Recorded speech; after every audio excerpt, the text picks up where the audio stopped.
Béatrice a 52 ans, elle est dans la rue depuis 3 mois. Elle mendie devant ce fast-food de la capitale.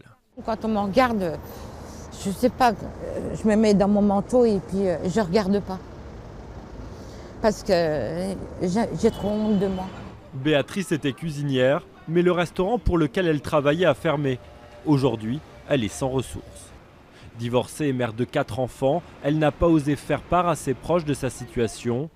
Le soir venu, elle se réfugie ici, dans le hall de la gare de Lyon. Il fait un peu moins froid qu'à l'extérieur et parmi les voyageurs, Béatrice se sent un peu plus en sécurité car elle a déjà été victime d'agressions. On m'a volé ma valise, mon portable et mes chaussures avec tous mes papiers dedans.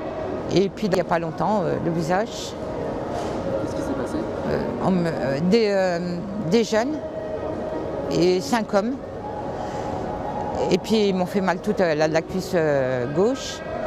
Mais je ne pouvais pas me défendre, là. J'arrivais pas à me défendre. La rue est particulièrement dangereuse pour les femmes. Dans cette permanence du Secours catholique, elles sont quelques-unes à venir prendre une douche et un petit déjeuner. Il y a des problèmes de sécurité qui sont très importants. Donc ça veut dire qu'il faut se cacher, il faut vivre caché, il faut vivre invisible quasiment. Donc ça veut dire que c'est une plus grande solitude encore que celle que vivent les hommes à la rue.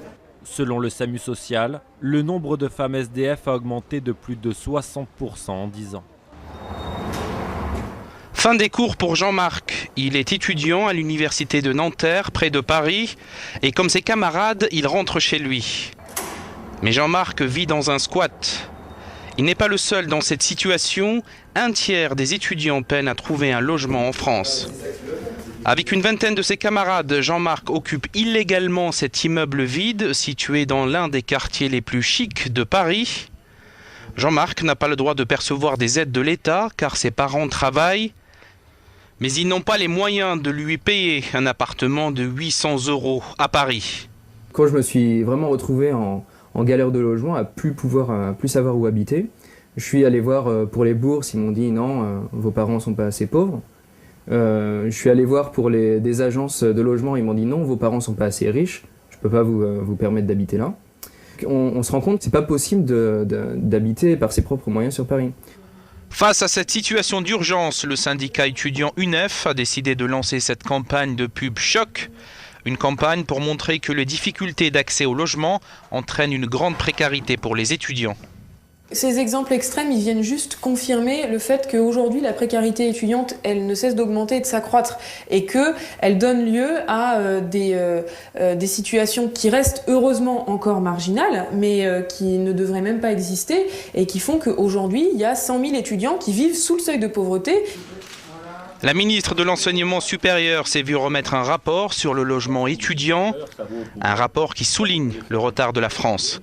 Le Centre national des œuvres universitaires et scolaires a pour vocation de faciliter la vie des étudiants. Mais voilà, en matière de logement, il ne fait que gérer la pénurie et demande plus de moyens à l'État. Il faut que l'offre privée puisse se développer, ce qui est le cas, pour qu'on puisse arriver à pouvoir faire face aux 60% d'étudiants qui décohabitent. Et cette décohabitation, on peut y faire face qu'en mêlant l'action du public et l'action privée. Une enveloppe de 620 millions d'euros devrait être débloquée sur 4 ans par le gouvernement. De l'argent et des mesures qui sont très attendues par de nombreux étudiants en situation de grande précarité. Viens ici, Marcus. Voilà. Tu dis bonjour à tout le monde. Tu dis bonjour un petit peu. Hein, dis bonjour un petit peu. Une petite douche là-bas, une cuisine, des WC séparés, une chambre. C'est vraiment génial, quoi. Je ne pouvais pas rêver mieux. Un appartement... au-delà de mes espérances, qui est nickel, qui est neuf, on va dire. Vous êtes arrivé quand dans ce logement? Aujourd'hui.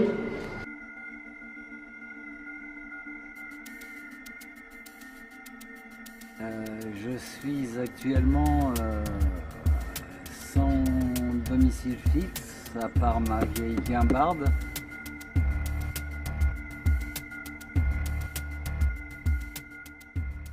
Donc il y a eu un gros élan de générosité autour de vous depuis la diffusion de la vidéo.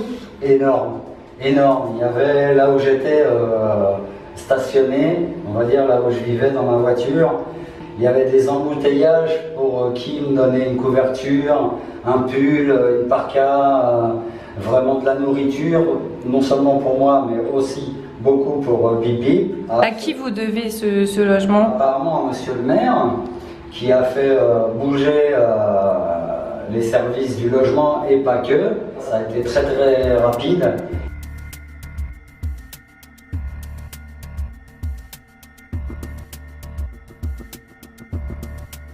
Quand il a vu dans quelles conditions j'étais, il m'a dit c'est pas possible, je peux pas te laisser comme ça. Aujourd'hui si je suis ici, c'est à lui que je le dois. Franchement c'est Saint-Géol. Voilà, pour moi c'est un ami avec un grand A. C'est chaud, c'est à l'abri, c'est génial.